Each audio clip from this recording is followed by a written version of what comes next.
اندھیری رات کا سناٹا بیت المقدس کی فضا پر چھایا ہوا تھا۔ ٹوٹی ہوئی گلیوں میں چلتے مکانوں کی روشنی اور دھواں آسمان کو چیر رہا تھا۔ صلیبی فوج کے گھوڑوں کی ٹاپیں سنسان گلی میں گونج رہی تھیں۔ تلواروں کی چھنکار مسجد اقصی کے قریب لہو میں لتھڑے بچوں کی لاشوں کے پاس سنائی دے رہی تھی۔ عورتوں کی چیخیں، زخمیوں کی سسکیاں فضا میں قیامت برپا کر رہی تھیں۔ ایک بوڑھی فلسطین عورت مسجد کے دروازے سے لپٹ کر رو رہی تھی۔ اس کے بازوؤں میں ایک زخمی بیٹا آخری سانسیں لے رہا تھا۔ صلیبی سپاہی ہنستے ہوئے اس کے قریب سے گزر گئے۔ ان کے چہروں پر درندگی اور آنکھوں میں خون کی پیاس تھی۔ بیت المقدس کی گلیاں خون سے رنگین ہو چکی تھیں۔ وہ شہر جو کبھی آذان کی صداؤں سے گونجتا تھا، آج ظلم کی دہائی دے رہا ہے۔ اسی رات ایک چھوٹے خیمے سے ایک زخمی بزرگ مجاہد لیٹا تھا۔ اس کے ساتھ ایک جوان لڑکا کھڑا تھا، آنکھوں میں غصہ اور دل میں درد لیے۔ بزرگ نے کانپتی آواز سے کہا، بیٹا، ایک دن وہ آئے گا جو اس شہر کو آزاد کرے گا۔ یہ جملہ ختم ہوا اور وقت کا پردہ ہٹ گیا۔ تیز دھوپ صحرا کو آگ کی طرح دہکا رہی تھی۔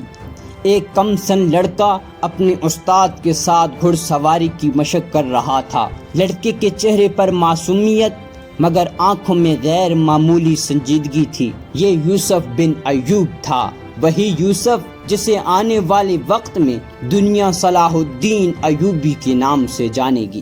استاد نے کہا، یوسف، تلوار صرف ہاتھ میں نہیں، دل میں بھی مضبوطی پیدا کرتی ہے۔ یوسف نے پسینے سے شرابور چہرے کے ساتھ جواب دیا، ایک دن میں اپنی تلوار سے اسلام کے دشمن کے دل میں خوف پیدا کروں گا۔ دور کہیں آذان کی آواز گونجی۔ یوسف نے آسمان کی طرف دیکھا اور دل ہی دل میں دعا کی، یا اللہ، مجھے وہ طاقت دے جس سے میں تیرے دین کو سر بلند کر سکوں۔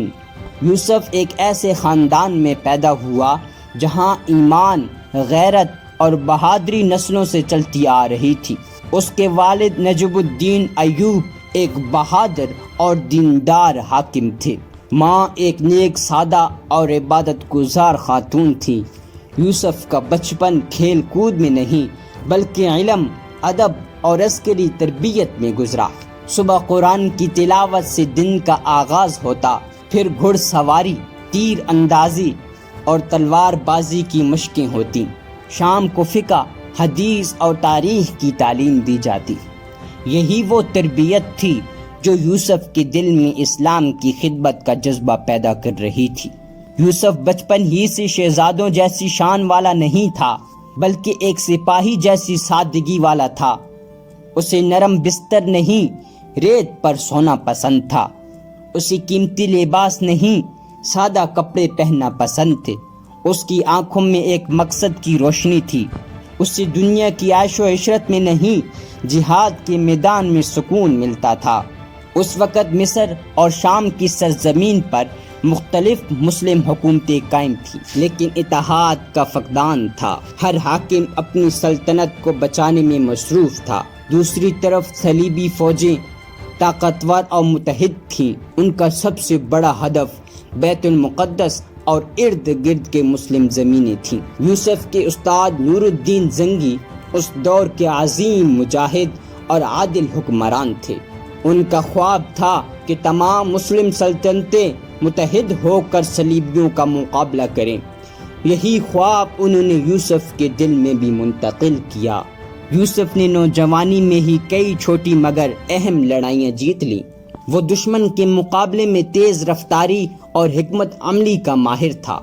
ایک بار دشمن کے قلعے پر حملہ کرتے ہوئے یوسف نے ایسی چال چلی کہ بغیر زیادہ خون بہے فتح حاصل کر لی۔ نور الدین زنگی نے اس بہادری پر یوسف کو شاباش دی اور کہا، یوسف، تمہارا مستقبل روشن ہے، مگر یاد رکھنا سب سے بڑی جنگ ابھی باقی ہے۔ یوسف کو معلوم تھا کہ یہ اشارہ بیت المقدس کی آزادی کی طرف ہے۔ رات کے وقت یوسف اکیلا بیٹھا آسمان کی طرف دیکھ رہا تھا۔ چاندنی ریت پر چاندی کی طرح بکھری ہوئی تھی۔ یوسف نے اپنی تلوار سے دستے پر ہاتھ رکھا اور دھیرے سے کہا، یا اللہ، میں تیرا سپاہی ہوں، تیرا مقصد تیری رضا ہے، اور ایک دن میں تیرے گھر کو دشمن کے قبضے سے آزاد کر کے دم لوں گا۔